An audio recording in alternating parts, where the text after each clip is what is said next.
আজ থেকে শুরু হলো মাধ্যমিক পরীক্ষা, চলবে 12ই ফেব্রুয়ারি পর্যন্ত।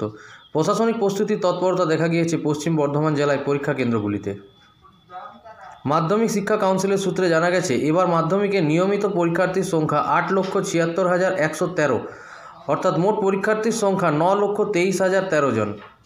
পরীক্ষা কেন্দ্রের সংখ্যা 2675টি। পরীক্ষা শুরু হবে বেলা 10টা থেকে, চলবে বেলা 1টা পর্যন্ত। পরীক্ষার্থীরা পরীক্ষা কেন্দ্রে সকাল 8:30 থেকে প্রবেশ করতে পারবে।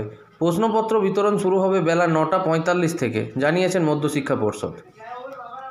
এই বছর পশ্চিম বর্ধমান জেলার মোট 85টি কেন্দ্রে পরীক্ষা নেওয়া হবে। জেলায় মোট পরীক্ষার্থীর সংখ্যা 28,163 জন।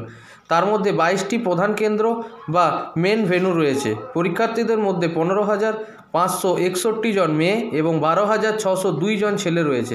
আসানসোল মহকুমার 52টি কেন্দ্রে 16,819 জন এবং দুর্গাপুর বিভাগের 33টি কেন্দ্রে 11,344 জন পরীক্ষার্থী রয়েছে।